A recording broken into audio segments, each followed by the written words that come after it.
Good evening, everyone. Well, thank you for this opportunity, and I'll try to be as brief as possible. And thanks to actually Tejas that he has already set a platform for me in terms of technology and various aspects. More or less, my explorations are also similar. It's just that at a different scale. While in case of museums, the objects are mobile and there is a lot more flexibility in terms of capturing the information. In our case, our objects are stationary, which are basically historic buildings. And for last few years, we have been exploring use of 3D laser scanning. So I'm just going to share some of our explorations and also probably few questions that how to take this technology further for improving heritage conservation. In case of heritage conservation, actually, our question starts from why do we even want to document? And there is a lot of precedent in terms of, there are many guidelines which have already set this requirement that why we need to document. Right now, I'm just talking about the basic documentation, regardless of whether it is manual documentation or digital documentation. But basically, documentation is required to create that baseline data for informing us that what is the present condition of the building, and then accordingly develop our strategies further. So that is the first starting point. And based on the reason that why we want to document, then we decide that what to document and even how to document. That's where the various techniques come into picture. Regarding key principles of documentation, one foremost requirement is documenting as per the existing condition when it comes to conservation part of it. And while undertaking that process, we usually go from whole to parts. We start from the larger context and then we move towards details of the building. And then there are these other requirements as well, which is another aspect is that giving equal weightage to all time periods, not being biased to any particular era or any particular aspect of the building. Of course, precision and accuracy is required to come up with accurate analysis. Yeah, so I'll, I think, skip this part. Also, while starting, we try to define what will be the level of recording, what kind of details we aim to capture. So accordingly, also technique can be chosen. So these are certain basic requirements that we follow. When we do this manually, so conventionally, these are the kind of expectations are there regarding building. So this is one example of manual documentation, where building should be represented with all its present distresses and deformations. It should not be presented in a very idealized manner. Usually, unfortunately, that is a practice which is already set in India, where buildings are represented in a very beautiful manner, as if how they would have existed at the time of its construction. But for conservation, that is a very misleading information. So these are the kind of drawings which are expected, where all the distresses are truthfully represented. And conventionally, these are the equipments that we used to carry. However, when we do all this manually, there is a lot of subjectivity. Like the way I would, my observations would differ from someone else's observation. So now in 21st century, that now we are moving towards this whole digital technology. We have all these options available: GIS, 3D LiDAR scanning, drone mapping, photogrammetry, even photographic reconstruction. So they are improving our ability to kind of redefine our approach and eliminate these inaccuracies and inherent biases, at least during data collection stage. So this is a very important change or kind of a good thing for built heritage.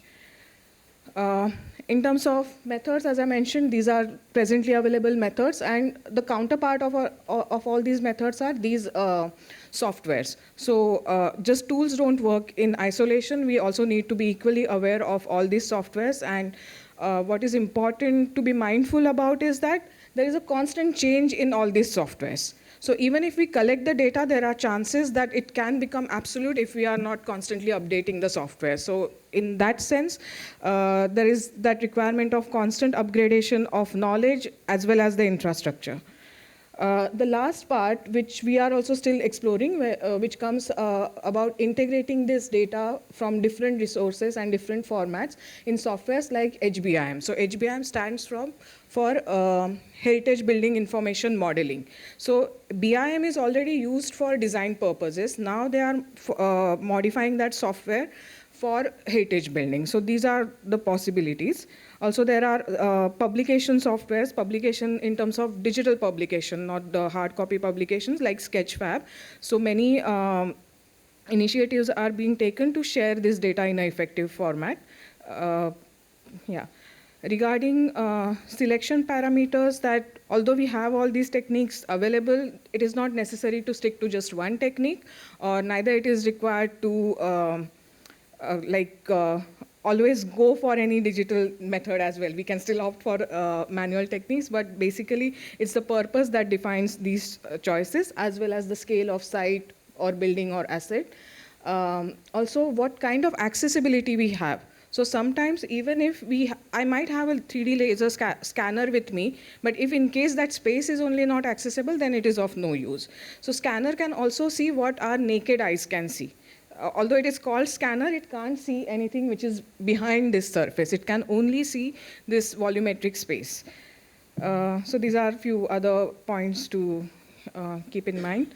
I think I'll skip through this technical information. Presently, we are using this last phase terrestrial scanner with the range of 70 meters. So scanner is able to scan everything which is in 360 degree within the 70 meters of range. And the accuracy level of the scanner that we are using is approximately 2 mm for 1 cubic meter of volume. So that's the level of accuracy we have presently. Principally, I think Tejas also already explained that principle, but the scanner imitates the pulse and it hits the surface, and then there is a receptor built in the scanner and it is received back, and then later on it is processed through software. So that's the basic principle of scanner. Our starting point for using 3D laser scanner was through this project called 3D for Heritage India, which was funded by Arts and Humanities Research Council in UK. And also there's this website, we constantly update whatever we are doing with the community on that website. It is a bilingual website. It is a Gujarat-based project, so that's why it is in Gujarati. But you can explore further information as well.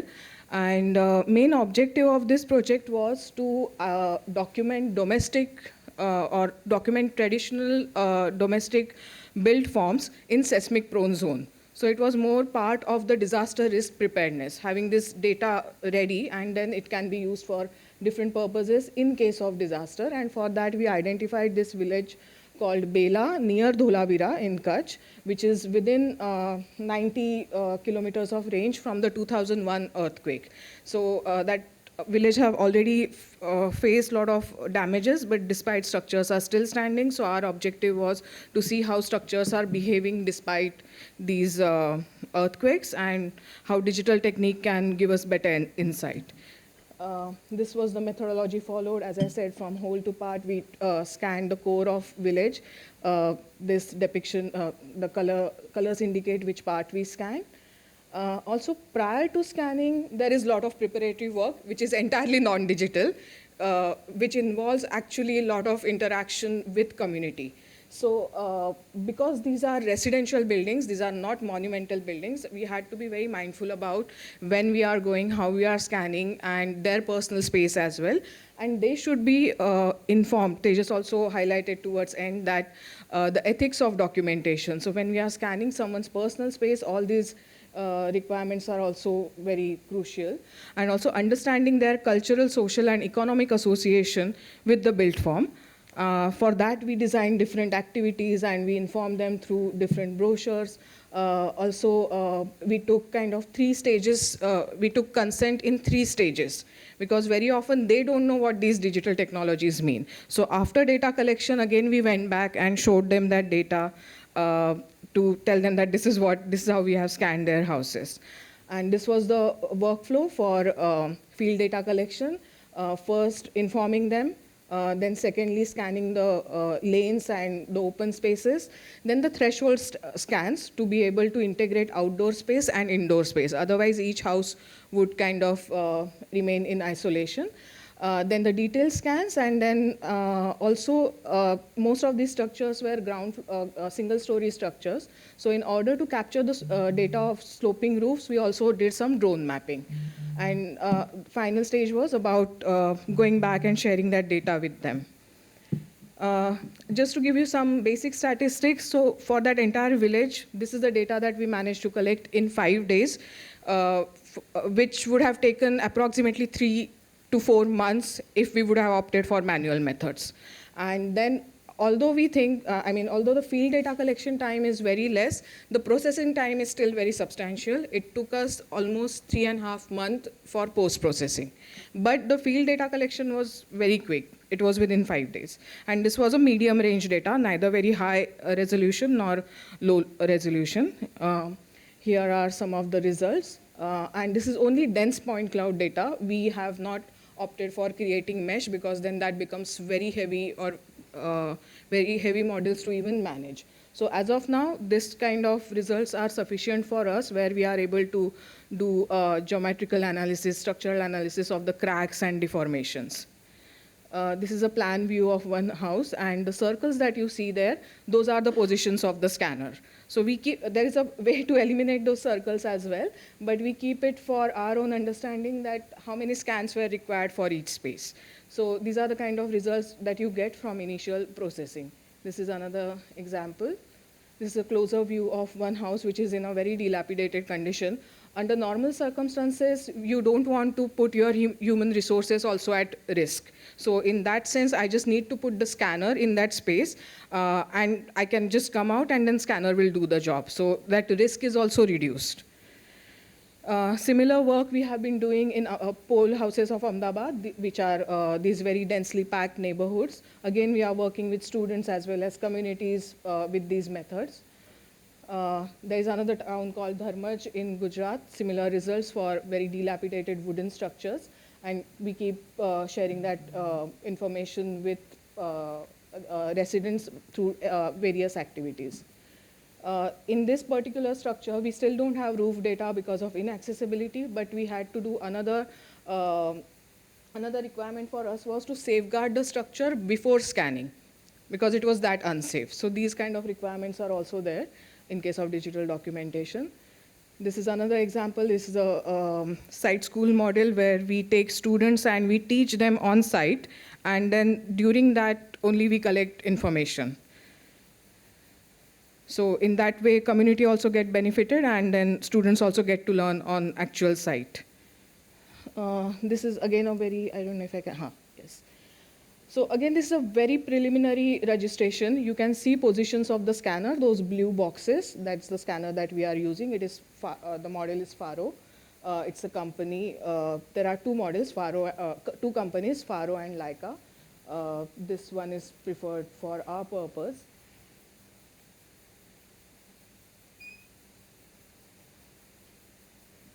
So as I said, that we keep even the gaps as it is. We don't try to refill the gaps, because then that tells us that what data is actually lacking. And this is a very preliminary unprocessed data, just the basic registration.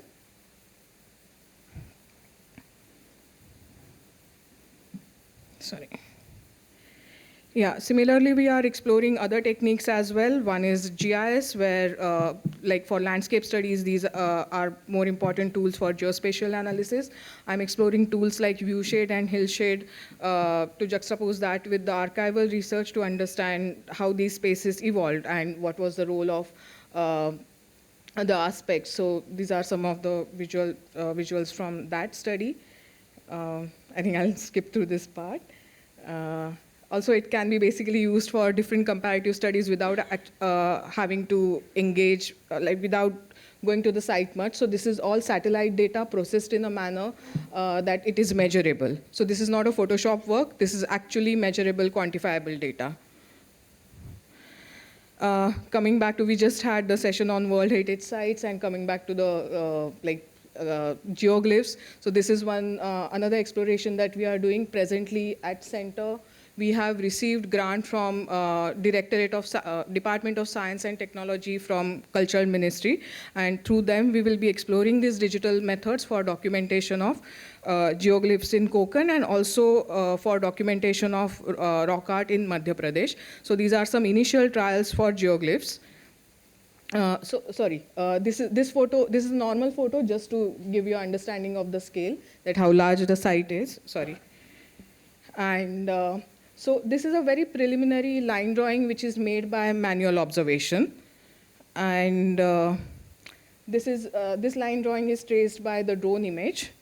And now you can compare this with the very low resolution photogrammetric data generated just from the 58 photos.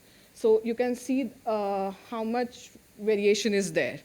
So these are some advantages of the methods.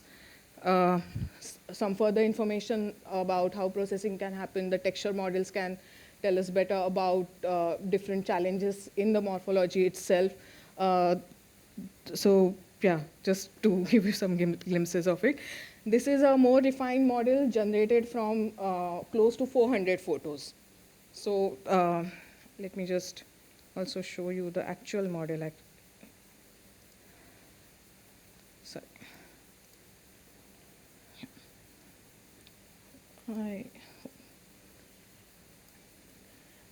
So the distance from this ear to this tail is approximately 6 meters. So that's the size. And to be able to capture this information, almost close to 400 photographs were taken and processed.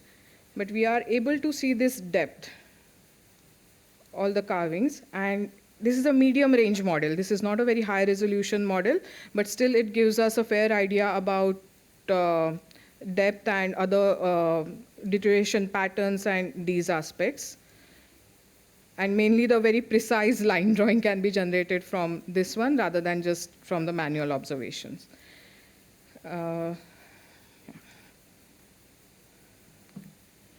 Yes.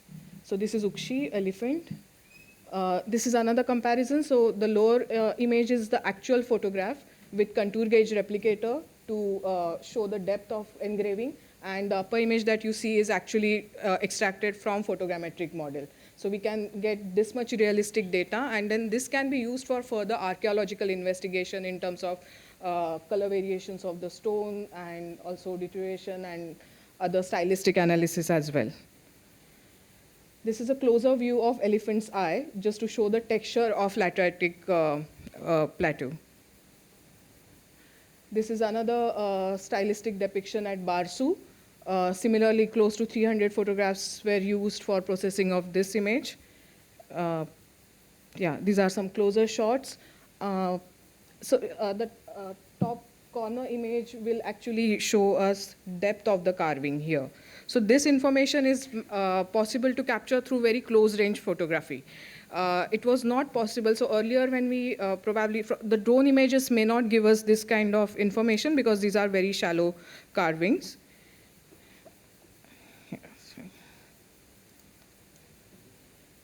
This is that model. Second. Yeah, I just have 2 minutes to complete my presentation. And this is still only a point cloud data. We are facing some problem for generating mesh for lateritic surfaces. So there might be some technical issues that still needs to be explored and resolved. But these are the possibilities. And again, if surface is not very clean, then here in this corner, we can see the data is actually smudged because of a lot of grass. So that cleaning also needs to be defined, that how much cleaning is acceptable, how much we can leave it as it is. So these kind of things needs to be explored further. Since we are talking a lot about the technology, this is the basic equipment that we carry on site. And there is also a lot of care that is required in terms of transportation, also actually on-site usage of these tools. This is the scanner I mentioned earlier. You can find more information about it online as well. Again, there are restrictions related to the temperature, dust environment, also in what conditions you can use the scanner and how operator also should behave while using the scanner. We need to be mindful about all these aspects also. And the advantages are actually, one main advantage is related to the accessibility and also the reduced subjectivity and like better interpretation. Time factor is, we already discussed the time factor. And one last important point is that it gives us the dynamic data set. So whatever data that I have collected last year, that doesn't become redundant. So today, if I go and capture further information, I can still add that data to the previous data, and it can give us more periodic monitoring. It is possible to do the periodic monitoring through continuous data collection. So that is one major advantage of digital technologies. But it's not all rosy picture. There are many challenges as well on field as well as post-processing part. One is actually related to the informed consent. When we were doing all this documentation, I think residents were absolutely unaware of what we are doing. Weather conditions are problematic. You can't use these in very high temperature and also during rainy season. That is not possible. So you have to work in staggered hours. All these other issues are there. Movements are absolutely not desirable. It messes your data. So having most of these techniques need to be used in a very controlled environment. So working in urban space becomes very challenging. Managing curiosity of the people is another challenge. And in terms of post-processing, you need to have a very high-end digital infrastructure. So in that sense, there is that very obvious or very prominent digital divide. All these technologies are not very easily accessible. Also, as well as because many people are involved in the processing part, the copyright issues, and there are no clear guidelines internationally as well as nationally regarding this kind of data set. So this is my concluding slide. So the possible way forward for this is that now, of course, there is this major component of digital techniques being non-invasive. So that's another major advantage, that you are neither doing any harm to the building, neither you are putting your team at risk while using these techniques, and that's and while getting very accurate data set as well. And that's why it is also being termed as digital twin. So it is no longer just a data, it is a digital twin, almost like a replacement of the original asset. And that allows us to actually share that data with many people. So different people from different disciplines can actually analyze that data from their perspective without having to go on site and without having to do any destructive testing on site. So those possibilities are very, very charming actually. And also the realistic visual form of the data is very effective in communication with different authorities, the communities, and other stakeholders. But in order to actually achieve all this, as I said, that we also need to address the digital divide that we presently have. And for that, we actually need to formulate various strategies to use digital tools to create a comprehensive repository of this knowledge, which is accessible to all. Presently, what is happening is that even if I create a digital data, who will access that? And if that data is not accessible, it is as good as not having any data.